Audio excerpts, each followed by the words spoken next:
How does one describe Swordfight on the Heights on Roblox? How does one even convey the power and skill that is only held on the game known only as Swordfight on the Heights within Roblox? First released in 2008 by the Bogdanov brother John Sherdletsky, Swordfight on the Heights is a deathmatch arena where the only objective is to kill as many opponents as you can. To achieve this, you must fight in honourable duels to the death with only the wit and power of your mind and blade. It is one of the few games on Roblox with a certified classic status that is still updated to this very day, in which the most recent update was the 10th of May 2020. This means Swordfight on the Heights has been active for more than 12 years, which converted into days is 4,380. This is the same amount of time that took the hit feature film Boyhood by the talented director Richard Linklater to make, and the same amount of time a child can be born and grow into a young teenager. Despite the game amassing well over 18,650,000 players from all over the globe, it is not one that has been on the right side of history. It is unfortunately well known for getting hacked, griefed and trolled on, but the player base has remained strong, still amassing over 100 players each day. With a game that has been out for more than 10 years, these numbers are still impressive.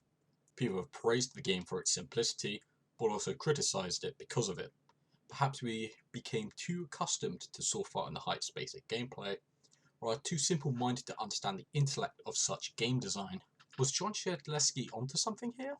Was he the first man to understand good game mechanics first in a barbaric and chaotic world such as early Roblox? Was he on a level of thought and intellect that we, the common man, know little about? Perhaps he understood the limitations of the ideas man himself created, and knew that we would only understand something as chaotic and monstrous as Swordfight on the Heights. When I try to think of the man behind the legacy, the game, the little I know about the truth of what he had created starts to show, and only then do I come to the realization of what he had created. He made Swordfight on the Heights to be a simple game, with a simple premise, and with a simple gameplay pattern: spawn, fight, die, repeat. Perhaps Sherdletsky knew more about the human nature and the journey of what mankind goes through in the day-to-day life. I'll explain what I mean. We spawn into the world, or are born as a baby child. We must then fight through the social struggles for our lives growing up, and then finally ending with our death. We then begin life anew, through reincarnation or through our kin. Reincarnation and the human soul is often a symbol of religion rather than actual science.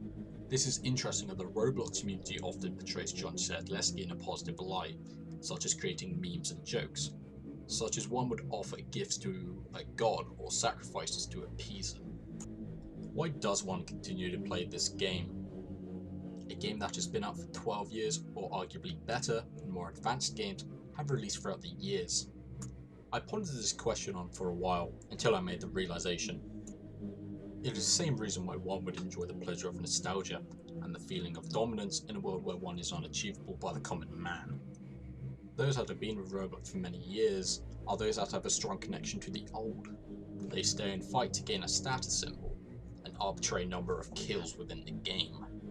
While this means nothing in our day-to-day lives, this means so much more to the old war veteran that has gained a number of medals during his life in the military. Those that have a high number of kills are often looked up to as heroes or legends, ones we aspire to be. We dream of attaining this as a goal, a sign of a god that we the players must achieve. This is further proven by the badges that one can attain for getting a high number of kills. The more kills one gets in the server is a step closer to enlightenment. Only through the achievement of attaining a positive kill-death ratio can we truly be closer to the pleasure of power.